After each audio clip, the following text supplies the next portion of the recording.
صدقہ خیرات، ان چیزوں کا ذکر بہت زیادہ آپ کو ملے گا۔ تو 30 سے 35 مرتبہ اس کا ذکر قرآن میں کیا ہے۔ اور باقی قرآن کیا ہے؟ قرآن تو اتنا موٹا ہے، 30 پاروں کی شکل میں ہے۔ زیادہ سے زیادہ 30 مرتبہ یا 35 مرتبہ عبادات کا ذکر آیا ہے۔ باقی قرآن میں اللہ نے کیا رکھا ہے، اس میں کیا سمو دیا ہے، دامن میں اس کے رکھ دیا ہے، اس کے بارے میں ہمیں اور آپ کو خبر نہیں۔ پہلی بات تو ہمیں یہ جاننا چاہیے کہ کلام مقدس ایک قانون کی کتاب ہے۔ مثال کے طور پہ آپ موبائل خریدتے ہیں، گاڑی خریدتے ہیں، تو اس کے ساتھ کچھ نوٹ بکس ہوتی ہے، اس میں سارا معاملہ لکھا ہوتا ہے کہ گاڑی کو کیسے ہینڈل کرنا ہے، اس کا جو موبل ہے کب چینج کروانا ہے، اس کی سروسنگ آپ کو کیسے اور کب کرانا ہے، ساری معلومات آپ کو اس میں لکھی ہوتی ہے، بتائی جاتی ہے، تاکہ آپ کی گاڑی جلدی خراب نہ ہو اور لمبے سمے تک آپ اس کا استعمال کرتے رہیں۔ تو اس کے ساتھ جو کتاب ملتی ہے وہ کتاب گائیڈ لائن کی حیثیت سے ہوتی ہے، تاکہ آپ کو اس کی خرابی سے بار بار آگاہ کیا جائے اور معلومات دیا جائے کہ اگر آپ اس کے مطابق اپنی گاڑی استعمال کریں گے یا اپنی موبائل استعمال کریں گے یا جو بھی چیز آپ نے وہ استعمال کریں گے تو اس کی عمر بڑھ سکتی ہے، یہ خراب جلدی نہیں ہو، اور اس کے خلاف کام کریں گے تو نتیجہ آپ کے سامنے ہے۔ تو اسی طریقے سے اللہ رب العالمین نے جب ہمیں دنیا میں پیدا فرمایا، انبیاء کرام کو پیدا فرمایا، تو چونکہ ہمیں ایک قانون کی ضرورت ہے کہ ہمیں زندگی کے صبح و شام کیسے گزارنا ہے، ہمیں اپنی زندگی کیسے چلانی ہے، ہمیں تجارت کیسے کرنا ہے، ہمیں کھانا پینا کیا ہے کیا نہیں کھانا ہے، تو اللہ رب العالمین نے کلام مقدس کو، قرآن پاک کو ایک قانون کی کتاب بھی بنا کر کے ہمارے درمیان جلوگر فرما دیا اور ارشاد فرما دیا کہ یہ تمہارے لیے نمونے عمل ہے، اس کے مطابق اپنی زندگی گزارو تو کبھی ناکام بھی نہیں ہوگے، کبھی گمراہ بھی نہیں ہوگے، کبھی خسارے میں بھی نہیں پڑو۔ کچھ بھی کرنا ہے ہمیں قرآن سے تلاشنا چاہیے، حدیث سے تلاشنا چاہیے، تاکہ ہماری زندگی کامیابی کی طرف رواں ہے۔ بہرحال میں نے جس آیت کریمہ کی تلاوت کا شرف حاصل کیا ہے، اللہ رب العالمین کلام مقدس میں ارشاد فرماتا ہے فَاسْأَلُوا أَهْلَ الذِّكْرِ إِن كُنتُمْ لَا تَعْلَمُونَ، کہ اگر آپ کو جانکاری نہ ہو، اگر آپ نہ جانتے ہو تو آپ اہل علم سے پوچھ لیں، ان لوگوں سے پوچھ لیں جو جانتے ہیں۔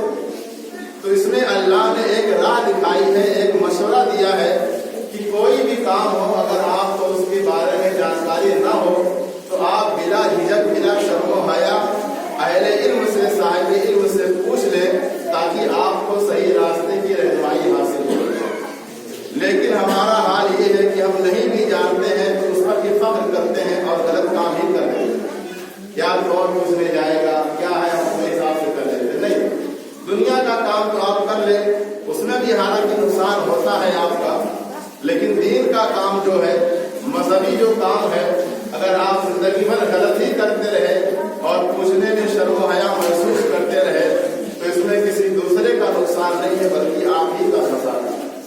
آپ کو سمجھ رہے کہ زندگی بھر میں عبادت کر رہا ہوں، مگر ہو سکتا ہے کہ لا علمی اور جہالت کی بنیاد پر آپ کی نماز اللہ تک پہنچی نہ رہی ہو، آپ کا رکوع سجود اس کی بارگاہ میں صحیح ہو ہی نہ رہا ہو، آپ کا اٹھنا بیٹھنا اس کی بارگاہ میں مانا ہی نہ جا رہا، تو آپ کیا کر لیں گے؟ تو ضروری ہے فَاسْأَلُوا أَهْلَ الذِّكْرِ إِن كُنتُمْ لَا تَعْلَمُونَ، کہ جو دینی مسئلے مسائل آپ نہ جانتے ہوں، آپ کا جس سے بھی جی بھرے، جس ادارے سے آپ تعلق رکھیں، جس پر آپ کو اطمینان ہو، آپ وہاں جا کر کے مسئلے مسائل معلوم کریں، تاکہ آپ کا کوئی بھی مذہبی اور دینی کام خراب نہ ہو۔ تو اسی نیت کے ساتھ آج سے میں نے بھی ارادہ کیا ہے کہ کچھ جمعہ تک انشاءاللہ عام معلومات کے طور پر چند باتیں آپ کے حوالے کروں گا۔ ہو سکتا ہے کہ کچھ ہی لوگ اس پر عمل درآمد کریں، عمل کریں اور وہی کم سے کم غلطی کرنے سے محفوظ ہو جائیں۔ مثال کے طور پر بہت پہلے میں نے بتایا تھا جنازے کے تعلق سے، جنازے کا معاملہ بہت اہم ہے، بہت اہم ہے، اتنا اہم ہے کہ جب ہم مردے کو کاندھا دیتے ہیں تو ایک کاندھے کے بدلے اللہ 10 گناہ کبیرہ کو مٹاتا ہے۔ बड़े गुनाह जो हो सकता है कि आप रात में दुआएं भी करते रहे, रोते भी रहे, तभी अल्लाह माफ न करे। तो गुनाह कबीरे में बड़े बड़े जुर्म आते हैं, बड़े बड़े गुनाह आते हैं जो आसानी के साथ अल्लाह मिटाता नहीं। लेकिन कांधा देने का मकाम और उसकी फजीलत अल्लाह ने इतनी बड़ी रखी है कि जब आप मोमिन मय्यत को कांधा देते हैं तो एक कांधे के बदले अल्लाह 10 आपके गुनाह कबीरा को मिटा देते। तो अब आपने चारों कंधे को इस्तेमाल किया और 10-10 कदम लेकर के चलने का हुक्म है, तो कितने हो गए? 40 कदम हो गए। तो आपके नामे आमाल से गोया कि कांधा देने की बरकत से अल्लाह ने 40 गुनाह कबीरा को मिटा दिया। जो 40 गुनाह कबीरा आसानी के साथ मिटने वाला नहीं था, लेकिन बताने के बावजूद भी गलतियां हो जाती हैं। इतनी जल्दी इंसान को रहती है कि 10 कदम तो क्या, मुश्किल से 5 कदम भी चलना मुश्किल हो जाता है। और आदमी चिल्लाता भी रहता है कि भाई थोड़ा आराम से चलिए, थोड़ा धीरे से चलिए, थोड़ा टेढ़ा ना होने पाए, ऊंचा ना भी होने पाए, लेकिन कोई परवाह नहीं करता है। लेकिन हमें परवाह करनी चाहिए। कम से कम जो भी लोग कांधा दे तो उसी का फायदा हो जाए, उन्हीं के गुनाह कबीरा आज मिट जाए। कहीं ऐसा ना हो कि जल्दी के चक्कर में अपना भी नुकसान हुआ, जो दिया उसका भी नुकसान हुआ। तो कांधा देना बहुत बड़े सवाब का काम है, लेकिन उसके साथ हमें अदब का भी ख्याल करना चाहिए कि हम आहिस्ता के साथ चले। जो भी इंसान कांधा बढ़ाए कम से कम 10 कदम हो चले। तो जो भी हजरात कांधा देंगे तो कम से कम 40 गुनाह कबीरा उनके आमाल से खत्म हो। ये बहुत बड़ी बरकत वाली बात है। हमें और आपको इस पर गौर करने की और तवज्जो देने की जरूरत है। दूसरी बात यह है, जहाँ पर हमारी और आपकी गलतियां हो जाती हैं कि जनाजे से आगे कुछ लोग जरूर आपको मिल जाएंगे। कितना भी आप मना करें मगर शायद उनके कानों तक आवाज नहीं पहुंचती है या कोई और मामला होगा। ये बहुत गलत बात है। जनाजे से आगे जाने का आपका कोई हक नहीं, क्योंकि जब कोई लीडर चलता है, जब कोई बड़ा आदमी चलता है तो आप उसके पीछे होते हैं, उसके आगे नहीं होते। तो आज आप जो इकट्ठा हुए हो जनाजे की वजह से इकट्ठा हुए। आप जनाजे की वजह से सब कुछ हासिल करने वाले बने हैं। आपका गुनाह कबीरा भी मिटेगा तो जनाजे की बरकत से मिटेगा। तो कोई भी काम आज जो आप यहाँ आए हैं जनाजे में जब आप जाते हैं तो उसी की वजह से आपको बरकतें मिलती हैं, आपके गुनाह माफ होते हैं। तो जनाजे का मतलब ये हुआ कि जनाजा आगे हो, बाकी सारी फौज पीछे हो। हाँ, अगर बहुत शौक आपको आगे होने का है तो कम से कम इतनी आगे आप हो जाएं कि कोई अनजान आदमी अगर देखे तो आपको जनाजे का आदमी ना समझे, ये समझे कि जनाजे में शामिल नहीं। लेकिन बेहतर तरीका यही है कि आप उसके पीछे रहें, जनाजे से आगे चलने की कोशिश ना करें। ये अदब के खिलाफ है और फितरतन भी ये बात अच्छी मालूम है। और आगे बढ़े, कब्रिस्तान में जब जनाजा मौजूद किया जाता है, रखा जाता है, तो नमाज पढ़ने की बारी आती है। बहुत सारे लोगों को आप देखते होंगे कि वो रोड पर खड़े रहते हैं, 50-60 आदमी, वो नमाज नहीं पढ़ते। भाई क्यों नमाज नहीं पढ़ते हैं? या तो आप नापाक होंगे, या तो आपको वजू बनाना नहीं आता होगा, या तो आपको कुछ और मामला है। मैं कहता हूं कि आप वहां गए क्यों है कि आप वहां नमाज नहीं पढ़ सकते? आप मेरा देखने गए हैं या तादाद बताने गए कि हाँ हम भी शामिल हैं? आप नमाज पढ़ लें, इससे मैयत को भी फायदा होगा, आपको भी फायदा होगा। मैयत के नमाज जनाजा में जितने लोगों ने भी हिस्सा लिया है, जितनी ज्यादा तादाद होगी उसके हिसाब से मैयत की मग़फ़िरत की जाएगी। आप अंदाजा लगाएं, मैयत में जो लोग शामिल होते हैं उसकी तादाद के हिसाब से मैयत की मग़फ़िरत होती है, उसके गुनाहों की बख्शिश होती है। और हम और आप इतने गाफिल हैं, इतने लापरवाह बन चुके हैं कि वहां जाके खड़े तो रहेंगे मगर नमाज में शामिल नहीं। आपको नापाकी है, पहली बात तो ये गलत है कि मोमिन को कभी नापाक नहीं रहना चाहिए। हाजत हो गई है, फौरन आप गुस्ल कीजिए, लेकिन तो हमारा कई दिन नापाकी में गुजर जाता है। उसकी वजह क्या है? नमाज तो पढ़ना नहीं है, तिलावत तो करना नहीं है, तो हमें पाकी हासिल करने की जरूरत भी नहीं है। आपको मौत तो आ सकती है, कम से कम नमाज तो आप ना पढ़ें, तिलावत तो आप ना करें, लेकिन मौत का ठीका तो आपने नहीं दे रखा है। मौत तो बता के भी नहीं आती, कोई अलार्म भी नहीं है। तो कम से कम इतना तो अल्लाह से डरे कि मैं ये नापाक हो गया हूँ, पूरा दिन नापाक रहूंगा, कहीं ऐसा ना हो किसी के दरमियान मौत का फरिश्ता आ जाए और मेरी रूह निकाल ले। तो आपकी मौत कैसे हुई? ईमान पर नहीं हुई। तो इतना तो हम हैं और आपको डरना ही चाहिए कम से कम। दूसरी बात यह है कि जब आप वहां तक जाते ही हैं तो कम से कम वजू बना करके जाएं। आपको कुछ नहीं आता है, कम से कम मैयत का सोच के आप उसकी तादाद बढ़ा दें, बाकी जो इमाम पड़ेगा वही आपकी नीयत हो गई। लेकिन कम से कम आपके शामिल होने से मैयत को तो फायदा हो जाता है, वो फायदा उसको आप क्यों नहीं लेते? तो कम से कम अपना फायदा ना ले, मैयत को फायदा पहुंचा दे। ये सब बातें बहुत जरूरी हैं जिसे हम और आप आज भुला करके बैठे हुए हैं और गफलत में शिकार हैं। तो वहां इकट्ठा ना हुआ करें, बल्कि नमाज में आप शामिल हो जाया करें। शायद लोग ये समझते हैं कि नमाज नहीं पढ़ा मगर मिट्टी हम दे देंगे। मिट्टी देना ये जरूरी में से नहीं है, नमाज जरूरी है। मिट्टी आप नहीं भी देंगे तो आपसे कोई मुआवजा कोई सवाल जवाब नहीं होगा, लेकिन नमाज आप पढ़ेंगे तो मैंने बताया कि आपका भी फायदा होगा और मैयत का भी फायदा होगा। तो बराए करम इन बातों पे गौर करके हमें अमल करने की जरूरत है कि जो बातें आपको आम मालूमात के तौर पर छोटी और बड़ी बताई जाए उस पर अमल करने की कोशिश करें, ताकि आपका भी फायदा हो और दूसरों का भी फायदा हो। दूसरी बात, जब इंतकाल हो जाता है हम लोग दफन कफन करके वापस आ जाते हैं, उसके बाद फातिहा वगैरह का इंतजाम होता है। तीसरे दिन पे कराया जाए कि फौरन कल कराया जाए या कब कराया जाए, एक बहुत मसला हो जाता है। कई बार सवालात आते हैं कि जबरदस्ती लोग कह रहे कि नहीं 10 ही दिन पे होना चाहिए, नहीं 3 ही दिन पे होना चाहिए। मेहमान परेशान हैं, उनको भी कहाँ कहाँ जाना है, कारोबार करना है, घर की रखवाली करना है, लेकिन यहाँ लोग अड़े हुए कि नहीं 10 दिन से 1 दिन भी कम नहीं होना चाहिए, 3 दिन से 1 दिन कम नहीं होना चाहिए।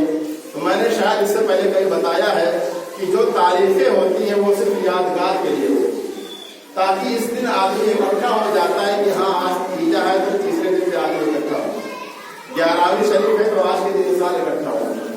यादगारें और तारीखें सिर्फ यादगार के लिए होती हैं, आदमी को इकट्ठा करने के लिए। लेकिन इससे ये आप हरगिज ना समझे कि अगर हम 3 ही दिन पर या 10 ही दिन पर मैयत के नाम इसाले सवाब करेंगे तो सब मिल जाएगा, और अगर 1 दिन पहले करेंगे तो कुछ नहीं मिलेगा। अगर ये आपकी सोच है तो ये गलत है।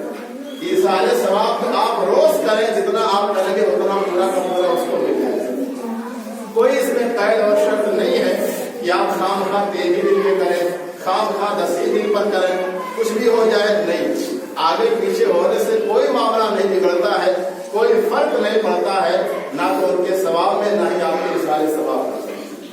बल्कि यहाँ तक हदीस में आया है कि अगर आपसे बन पड़े तो आप रोज मैयत के नाम इसाले सवाब।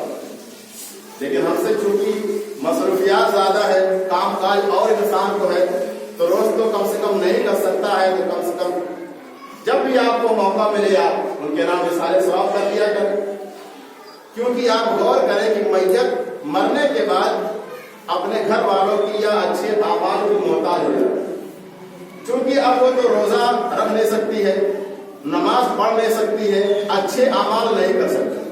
जो दुनिया में किया मामला यहीं पर क्लोज हो गया, अच्छा किया बुरा किया खत्म। वहां लाख तमन्ना कर ले इंसान, लेकिन अब उसको दोबारा मौका मिलने वाला नहीं है कि दोबारा हम चले जाएं और नमाज पढ़े ताकि अल्लाह हमसे जा सके। तो कम से कम जो साहिब खाना होते हैं, घर वाले होते हैं, उनको इस बात की फिक्र होनी चाहिए कि मैयत अब मेरी ज्यादा मोहताज है, तो हमें जब भी याद आ जाए, और तीजा ना हो, 40वां ना हो, 10वां 20वां ना हो, जब भी याद आ जाए, कोई भी छोटी सी चीज लेकर के, कोई भी थोड़ा बहुत तवल्लुक लेकर के आप उनके नाम इसाले सवाब कर दें। ये मैयत मोहताज है इस बात की कि हम ये काम करें।